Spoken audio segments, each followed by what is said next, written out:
Jalen Reese had always believed he understood loneliness.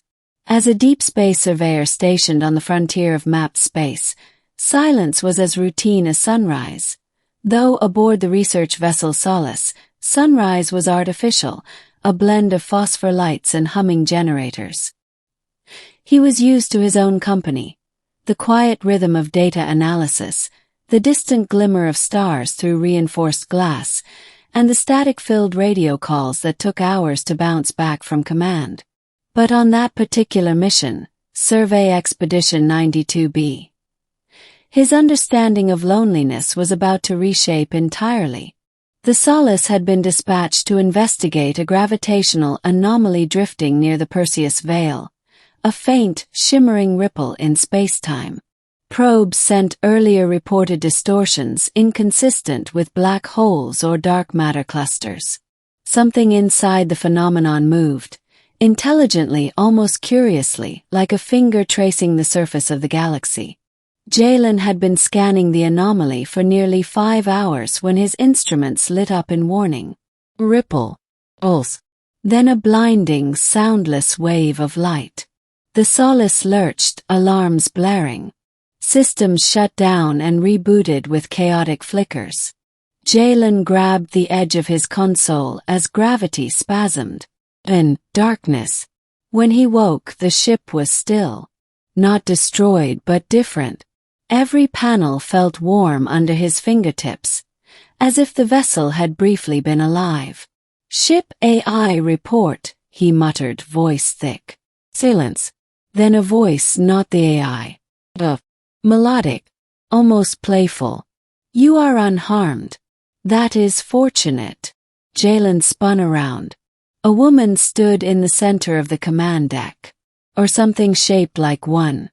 Her skin shimmered like opalized stone, shifting between colors that didn't exist in any earthly spectrum. Her hair, if it could be called hair, flowed in strands of liquid light. Her eyes were vast, luminous, layered with constellations that pulsed slowly like breathing stars. She was undeniably alien, but her silhouette, tall, elegant, humanoid, triggered something familiar in his mind. She tilted her head, observing him with an expression that could have been amusement. What are you?" Jalen asked, breath unsteady. "I am Lyriel," she said. "Your vessel brushed against my domain. I brought you inside to prevent your atoms from unraveling." "You are welcome." "Inside what?" She smiled gently.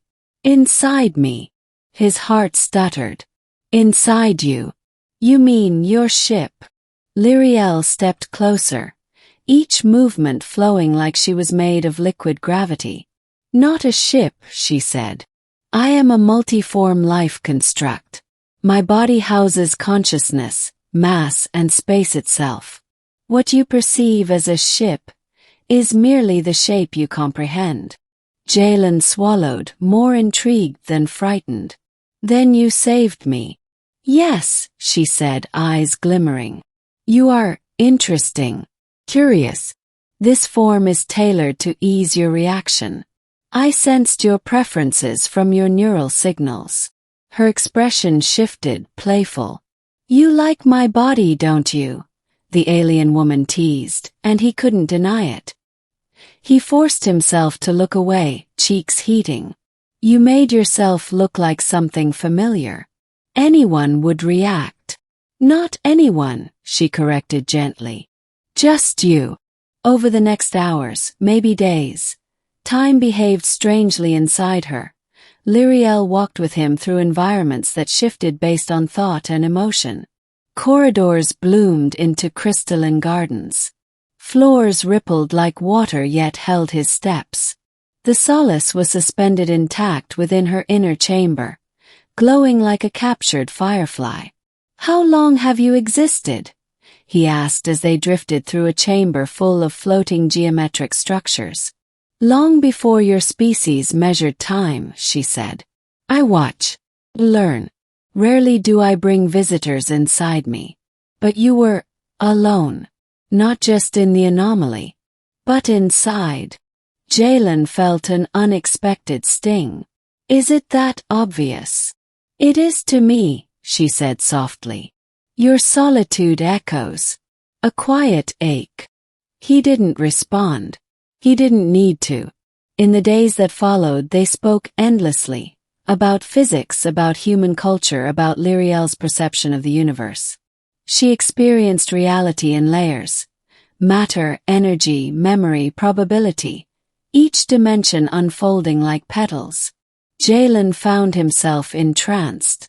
But as wonder grew, so did a question. Why bring me here? He asked finally. Lyriel paused, her luminous form dimming slightly. Because I am dying. The words struck harder than he expected. Dying. But you seem stable, she finished for him. A star may look stable moments before collapse. She led him to a chamber where the walls shimmered like fractured glass. My core is destabilizing. The anomaly your species detected is my unraveling. Soon I will lose coherence. I wished for understanding, companionship before the end. Jalen's throat tightened. Is there anything I can do? A faint smile curved her luminous lips. Perhaps. Your ship's reactor contains elements my body can no longer synthesize. If merged with my core, I may survive. But the solace will cease to function. You will be stranded with me, in a region of space not yet mapped. He stared at her, stunned.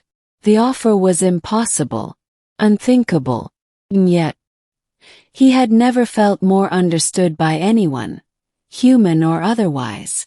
Lyriel stepped closer, her voice gentle. I know the weight of this decision. I do not ask it lightly.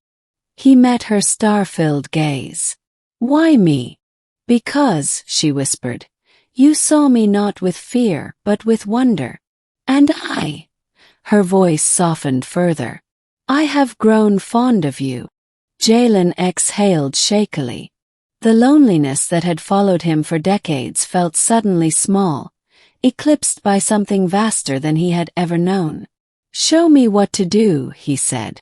The process was delicate, an intricate fusion of technology and living energy. Jalen rerouted the Solace's core through an umbilical conduit Lyriel formed from her own body. Panels dissolved at her will. Light pulsed in rhythm with his movements. As he worked, Lyriel guided him with calm precision. Careful. The energy transfer must be balanced. I'm trying, he muttered through gritted teeth. Your biology is incredibly complicated. She laughed softly, a sound like starlight chimes. Compliment accepted. Finally, with a deep, resonant hum, the last connection locked into place. A flood of radiance surged through the chamber. Lyriel's form brightened, stabilizing. The surrounding structures regained clarity. The anomaly's destabilizing waves eased to a measured pulse. You did it, she breathed. You saved me. Jalen slumped against a railing, exhausted but relieved. Good. Because I wasn't about to let you vanish. Lyriel shimmered into a more defined shape, her eyes warm with something more than gratitude. You chose to give up your ship, she said quietly. Your home. Your world. He smiled faintly. I guess. I found a new one. She stepped closer, folding her luminous hands around his. You will not be alone, she whispered. Not anymore. Time moved differently inside Lyriel, but Jalen learned to adapt. He explored stars through her senses, drifted through nebulae she formed into corridors, and lived in a harmony that transcended physical boundaries. He had once believed loneliness defined him. Now the universe felt wide open, and he was no longer facing it alone. Lyriel, radiant and alive, remained by his side, her voice soft as cosmic dawn. Jalen, she teased one night, her form shimmering playfully. You still like my body, don't you? This time he didn't look away. "Yes," he said, a smile touching his lips. "But it's your mind I stayed for."